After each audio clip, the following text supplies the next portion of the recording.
verb, a word almost everyone on Earth knows. I took an exclusive tour of Google's New York headquarters with Executive Chairman Eric Schmidt, where he opened up about why he thinks America is still the nation to beat.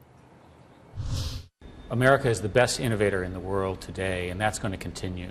America has 18 of the top world's research universities. It's still a place of the best innovation. America is the world's innovation center. It's still possible for 2 people, 3 people with a graduate students and so forth to create a brand new company that will change everything in the world today. There's every reason to believe that America can grow very, very successfully with a focus on innovation. There's a reason Eric Schmidt is so confident about the future of America. Even in hard economic times, Google is thriving. Revenue surged more than 30% last quarter, putting Schmidt in a good enough mood to give us a rare glimpse behind the scenes.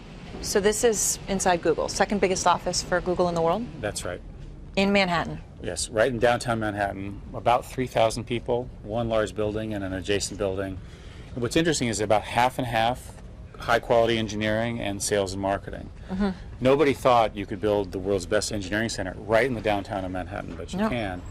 Situated in the heart of the meatpacking district of New York, Google's unique office space spans 2 buildings and an entire city block.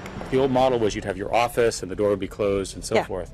But in fact, this is much better, and people are used to it. If they want privacy, they put on their headphones and listen to music while they're programming. Right. But they literally stare at screens all day. I can tell these are engineer-designed desks. There are cafeterias and snack stations with free food every 150 feet.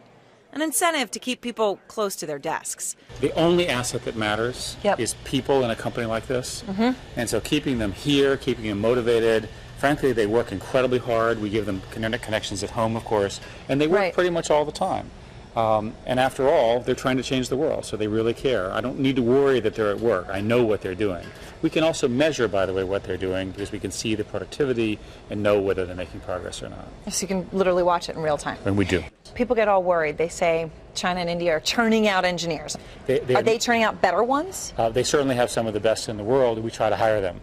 We would much rather have those Chinese engineers working here in America for us, producing great products and benefits for America. Google is doing everything it can to hire the best and the brightest all over the world, with 60 offices in 30 countries. What countries would you say right now are the least open to what you do? The most shocking country of all is North Korea. North Korea is very difficult to operate in, but it's a country where there's so little conversation and so few people peering into it that people really do believe that their dear leader really is godlike, even as people are starving in the streets. And sometime in the next few years, North Korea will open up too. It's the last one. And then a country like China. Do you feel that you have the opportunities you need in China? Because it's amazing when you look there and it's not YouTube, it's Youku, right? Or it's not necessarily Google, it's Baidu. I mean, they've really encouraged and built their own companies now in the biggest market, or the biggest growing market in the world. In the Chinese model, there's a Chinese equivalent of every American firm. There's a Facebook equivalent, there's a Twitter equivalent, there's a Google equivalent, which are doing well. The Chinese laws make it very difficult for American companies to enter China and operate. You have to operate through a joint venture, and you're subject to these horrendous censorship laws. After 5 years of trying to make this work, we decided to move to the other China. They love to say, one country, 2 systems. Well, we prefer the open system of Hong Kong. There is a firewall, literally called the Great Firewall, which blocks content that they don't like between Hong Kong and the mainland, forcing them to do the censorship. We just could not abide by their rules. So is this really going to be the century for China, China's century prize? China is the world's manufacturer, and they do it very well. They do not yet have all of the advanced society functions that they need, an independent judiciary, the kind of political dynamic and creativity, the kind of advanced universities that are needed to do what we've been able to do in the United States. There's an open question as to how long it will take them to get there.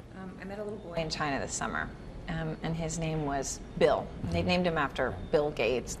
We had sort of done this question as to whether the next Bill Gates or Steve Jobs would be born in China or in the United States. Part of that's luck, but part of it really isn't luck. Where do you think the next one of those people will be born? I think that the next one of those people will be born in America and will be a successful American entrepreneur, because it's not just the person, it's the system that they're part of. Innovators create millions of jobs in America. We need to create them, and we also need to welcome them from other countries when they want to come and relocate to America. And we're still not doing that to the level we need to be, are we? Of all the crazy rules in our government, the craziest of all, bar none, is that we take the smartest people in the world, we bring them to America, we give them PhDs in technical sciences, and we kick them out to go found great companies outside of America. This is madness. More than 31,000 people work for Google, and New York is the company's second largest office after its sprawling headquarters in Mountain View, California. Here the motif is classic New York City. Hallways with fake subway grates, conference rooms that look like a meat locker, and razor scooters to get from one end of the building to the other. Video conference rooms line the fake city streets, and huddle rooms, designed after city apartments, are there to make people feel at home. Women's apartment. Yes. Bra hanging from the bed, and a cat, really? And a cat? While privacy is always an option, Schmidt says the best ideas come from people working together in extremely close proximity. What's the future for Google? I mean, you've got the Google TV, you've got the phones, you've got the search. But you also have wind farms, cancer diagnostics, clean power, all sorts of things. Your finger's in a lot of pies, which could be a sign of strength or a sign of a lack of direction. Which is it? It's, of course, both.